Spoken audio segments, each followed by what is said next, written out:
Waziri mkuu anayehudumu katika masuala ya uchumi na usalama wa taifa katika serikali ya Japan, Sanae Takaichi, ameshinda kura ya kihistoria ya kuwa waziri mkuu wa kwanza mwanamke kuwahi kutokea nchini humo.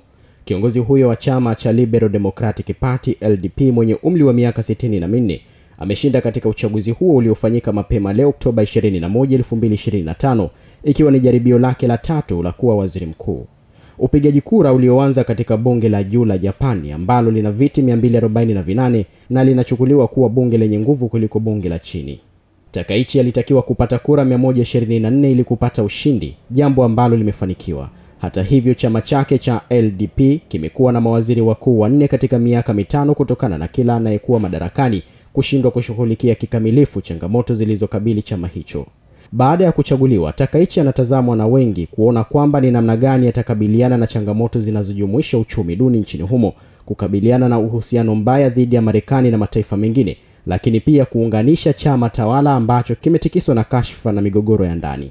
Jambo moja la kukumbuka ni kwamba kura iliyomchagua Takaichi haikuwa ya watu wote nchini humo, bali ilipigwa na wabunge katika bunge la taifa hilo. Ni aina ya siasa inayochagua kiongozi kati ya wabunge wenyewe. Ingawa Takaichi sasa amekuwa kiongozi wa kwanza kabisa mwanamke katika ngazi ya juu nchini humo, inaripotiwa kwamba baadhi ya wanawake nchini humo wanasema hawana hakika kwamba ataendeleza haki zao za msingi. Mshindi huyo anatazamwa kwamba anaweza kuwa mfano wa kuigwa ambao vijana wa Kijapani na wasichana wadogo wanaweza kumuiga katika kujijenga katika ukuaji wa siasa. Sanae Takaichi alizaliwa tarehe 7 Machi 1961 mjini Nara nchini Japan. Alisomea katika chuo kikuu cha Kobe na baadaye alihamia Marekani ambako alipata shahada ya uzamili katika siasa katika chuo kikuu cha California, na alirejea Japani na kuingia katika siasa miaka 1990.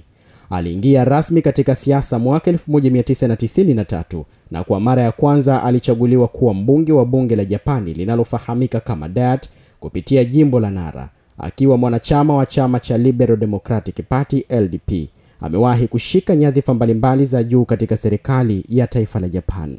Sanae Takaichi anatajwa kuwa mmoja wa mawaziri waaminifu katika tawala za mfululizo za chama chake cha LDP, ambapo mwaka 2006 hadi 2007 alihudumu kama waziri wa masuala ya jinsia na usawa wa kijinsia na kisha kuwa waziri wa mambo ya ndani na mawasiliano kati ya mwaka 2014 na mwaka 2017. Lakini mwaka 2021 inaelezwa kwamba alijitosa katika kinyang'anyiro cha kuwa waziri mkuu wa Japani kupitia uchaguzi wa ndani wa LDP, akiwa mwanamke wa kwanza kabisa mwenye msimamo mkali kuwania nafasi hiyo. Ingawa hakushinda, lakini aliibuka kama sauti muhimu ndani ya chama hicho.